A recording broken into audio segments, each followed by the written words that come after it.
बिहार में भयावह स्थिति हो गई है। बिहार में ऐसी स्थिति आई है कि मुख्यमंत्री आवास में 85 लोग पॉजिटिव पाए जाते हैं। मुख्यमंत्री के परिवार के लोग जो हैं वो पॉजिटिव पाए जाते हैं। मुख्यमंत्री खुद क्वारंटाइन हो रखे हैं। डिप्टी सीएम उनका पूरा ऑफिस संक्रमित हो चुका है। बिहार सरकार के कई एक मंत्री कोरोना पॉजिटिव पाए गए हैं। कई विधायक जो हैं बिहार भर में, चाहे किसी भी दल के हों, उनका भी जो है पॉजिटिव पाया गया है। कई बड़े अधिकारी हों, उनका भी पाया गया है। ये कई डॉक्टर, नर्सेस, पुलिस कर्मचारी भी पॉजिटिव पाए गए हैं बड़ी संख्या में। अस्पताल के डायरेक्टर भी पॉजिटिव पाए जा रहे हैं। तो ये भयावह स्थिति पूरे बिहार में जो है कोरोना को लेकर के फैली है। बीजेपी कार्यालय में लगभग 100 लोगों का सैंपल लिया गया और 100 लोगों में से 75 लोग जो हैं पॉजिटिव पाए गए हैं। आपको सबको पता है कि बीजेपी के लोग जो है वर्चुअल रैली कर रहे हैं, डिजिटल रैली कर रहे हैं और लगातार उनके कार्यालय में कोई भी सोशल डिस्टेंसिंग बरती नहीं गई। 2 गज की दूरी सब लोग भूल गए। सब लोगों को चुनाव की चिंता है। सत्ता में बैठे हुए दल नीतीश जी हों या बीजेपी के लोग हों, उनको सत्ता में बने रहने का जो नशा है उसको लेकर के वो लोग चिंतित हैं। कुर्सी की परवाह है, गरीबों की परवाह नहीं है। हम तो बीजेपी के लोगों से पूछना चाहते हैं कि 100 सैंपल में से 75 लोग पॉजिटिव पाए गए और आप लोग वर्चुअल रैली हर जगह कर रहे हैं, तो आप तो कोरोना फैलाने का काम कर रहे हैं। और ये कौन से जमात के लोग हैं जो कोरोना फैला रहे हैं? अभी भी वर्चुअल रैली में लगे हुए हैं। यहाँ लोगों का ज़िंदगी मौत पे सवाल उठ रहा है।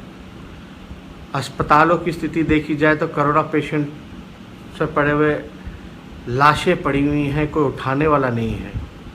अस्पतालों में गंगा नदी में लाशों को गिराया जा रहा है। एकमात्र अस्पताल है एनएमसीएच, कोरोना के लिए डेडिकेटेड अस्पताल बनाया गया। थोड़ी सी बारिश में पानी में डूबने लगता है और आप लोगों को चुनाव की चिंता है, ना कि लोगों की जान की चिंता है। सरकार के लोगों से हम इतना ही पूछना चाहते हैं कि आखिर लॉकडाउन क्यों हुआ है। जाहिर सी बात है कि लॉकडाउन इसलिए हुआ है कि भयावह स्थिति जो है वो पूरे बिहार में पैदा हुई है और संक्रमण जो है तेज़ी से फैल रहा है। हम लोग लगातार कहते रहे हैं कि बद इंतज़ामी नीतीश जी के सरकार में रही है। ना मज़दूरों के लिए उन्होंने कुछ किया, ना संक्रमण रोकने के लिए कोई अहम कदम या इंतज़ाम, सुविधा। छोटी सी अगर हम बात करें तो टेस्टिंग की संख्या भी वो नहीं बढ़ा पाए। हम लोगों की मांग रही है कि प्रतिदिन लगभग 30,000 सैंपल लेने चाहिए, यानी टेस्ट जो है प्रतिदिन 30,000 कम से कम होना चाहिए। लेकिन सरकार जो है कोई इंतज़ाम नहीं है टेस्टिंग की। अस्पतालों की क्या स्थिति है आप सब लोगों से छुपा नहीं है। डॉक्टर, नर्स की पहले से ही कमी रही। इस बीच में भी डॉक्टर्स को धरना देना पड़ता है, अनशन पे बैठना पड़ता है क्योंकि उनको पीपीई किट मिल नहीं पा रहा। पीपीई किट उपलब्ध कराने के लिए वो लोग मांग कर रहे हैं सरकार से, धरने पे बैठ रहे हैं, अनशन पे बैठ रहे हैं। तो ये स्थिति बिहार में पूरी तरीके से कायम है। चुनाव भी आने वाला है और जोर शोर से चुनाव को लेकर के बीजेपी के लोग, जनता दल यूनाइटेड के लोग तैयारी कर रहे हैं। उनको लोगों की चिंता नहीं, उनको अपनी कुर्सी की चिंता है। मेरा स्पष्ट मानना है कि कोरोना के आड़ में बेईमानी नहीं होनी चाहिए।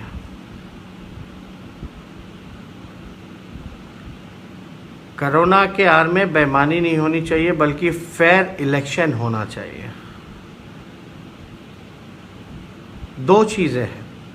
अगर नीतीश कुमार जी और सरकार को लगता है कि कोरोना कोई खतरा नहीं है, कंट्रोल में है, तो आप परंपरागत तरीके से चुनाव कराएं, जहां जनसंवाद होना चाहिए। लोगों के बीच जाके हम कैंपेन कर सकते हैं।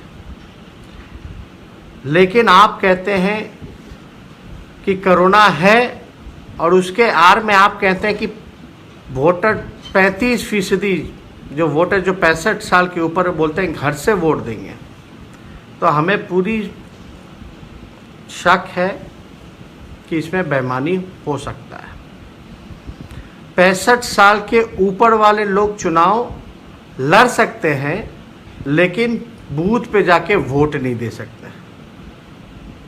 ये एक ऐसा नियम है कि 65 साल के ऊपर वाले लोग चुनाव लड़ सकते हैं, लेकिन वोट नहीं दे सकते बूथ में जाके।